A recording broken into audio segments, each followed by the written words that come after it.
un élément important pour nous, c'est que pendant longtemps, nous avons été des défenseurs du pouvoir d'achat. Voilà. La répartition des richesses. Et puis, tout au long de ces dernières années, ces questions-là sont devenues des questions secondaires pour nous. Voilà.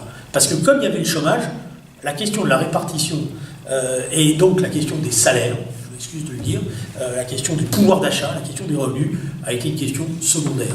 Or, je rappelle qu'à chaque fois que la gauche gagnait les élections, moi c'est comme ça qu'on disait d'abord on commence par payer les nôtres d'un certain point de vue, et c'est normal. Voilà. Donc ils doivent payer le prix de leur défaite. Voilà. Or, ces questions-là, ce qui fait que nous nous retrouvons aujourd'hui dans un monde qui n'a jamais aussi été inégalitaire. Jamais aussi. Même au Moyen-Âge, entre les serfs et les seigneurs, il y avait moins de différence qu'il y en a aujourd'hui avec ces fortunes de multimilliardaires à qui tout est permis et qui vous font en permanence le chantage de dire « Ah ben si vous ne faites pas, nous on s'en va ailleurs ». Moi j'ai souvent eu cette polémique dernièrement avec des journalistes, je vous dis ça comme ça pour vous amuser, parce que en plus c'est un argument. Vous savez, on me dit souvent « Oui mais vous comprenez, il faut baisser la fiscalité, parce que s'il y a trop de fiscalité, les gens s'en vont ailleurs ». Je dis c'est marrant parce que vous avez des chiffres de ce que vous parlez. En général les gens ils n'ont pas de chiffres. Non, mais j'ai entendu dire. Puis vous connaissez, vous savez, c'est le truc à la télé, souvent vous dites, mais vous connaissez bien, monsieur Drey, des gens qui sont partis. Alors, je dis, ouais, j'en connais, mais après on va discuter sur ceux qui sont partis. Et là, les chiffres, c'est quoi? C'est qu'il n'y a pas plus de 200 familles qui s'en vont chaque année. Hein, voilà. Il y a eu un pic, 500, etc., et qu'il y en a autant qui reviennent. Bon, déjà, c'est pas aussi simple qu'ils veulent bien vous le dire. Mais surtout, la vérité. Quand vous discutez avec ces gens qui sont partis, vous les connaissez un peu, la vérité, c'est qu'ils ne sont pas partis parce qu'ils payaient trop d'impôts. La plupart du temps, ils sont partis parce qu'ils n'ont pas envie qu'on vienne leur casser les pieds pour regarder leur comptabilité. C'est-à-dire vous pouvez faire toutes les baisses de fiscalité que vous voulez.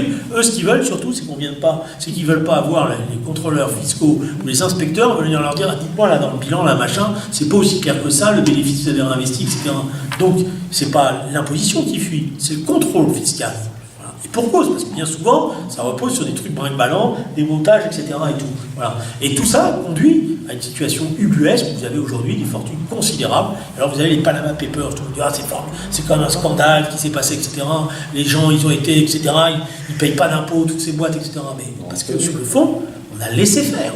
Voilà, on a laissé faire ces choses-là, on les a laissés s'installer, et maintenant on fait on fait un peu d'émotion, et puis de toute manière, vous verrez comme moi que dans quelques mois, on n'en parlera plus, on passera à autre chose, parce qu'il ne faut pas gêner tous ces gens-là. Bon, là, il y a une bataille considérable à mener, et je dis juste au passage, pour nous, la gauche, considérable, parce que combien de fois on a parlé de la révolution fiscale, combien de fois on a dit de la réforme fiscale, combien de fois on a dit qu'il fallait le faire, et combien de fois à chaque fois qu'on est au gouvernement, on rajoute des impôts, et on ne fait pas, et c'est toujours les mêmes qui payent d'ailleurs, parce que c'est un des problèmes majeurs de la manière dont on travaille, c'est que c'est toujours le socle, qui est notre socle électoral essentiel, c'est-à-dire les classes moyennes, qui finissent par payer plus d'impôts, avoir le sentiment qu'elles portent toute la solidarité, parce que c'est comme ça, et à côté, les autres, les très riches, alors avec Macron, on a la totale, je veux dire, c'est les très riches qui s'en sortent toujours le mieux. Parce qu'eux, ils sont capables de faire ce qu'ils appellent l'automatisation. Bon, là, il y a une vraie question qui est posée en termes de... Voilà. Et je pense que la gauche, le Parti socialiste en tant que tel, il doit reprendre ses combats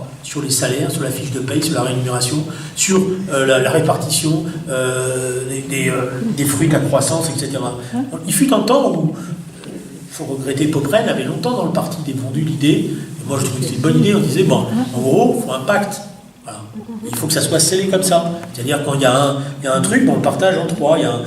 Mais chaque année, il y a une convention qui dit, voilà, on a tant d'argent, il y a eu tant de choses, on répartit entre ceux qui ont investi, d'accord, ceux qui ont travaillé, et l'investissement, etc. et tout. Mais il y a un partage. Aujourd'hui, il n'y a pas de partage. Et donc, il faut que nous soyons capables de remettre en place des règles. Bon, si on ne met pas ça en place, ça veut dire que tout est comme avant, et qu'on se retrouve dans une situation ubuesque. Je vous disais tout à l'heure, des gens vivent avec, et encore, 600, 700 euros.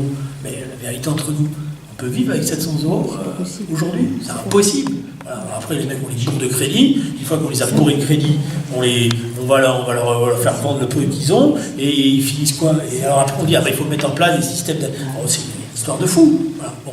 Donc la question de l'augmentation des salaires, du pouvoir d'achat, pour moi, c'est une question qui doit être reprise. Et donc il faut qu'on trouve, moi je donne des pistes, mais il faut trouver une méthodologie, des rendez-vous, et il faut que ça soit clair que la gauche, elle porte ce combat-là. Voilà. Alors,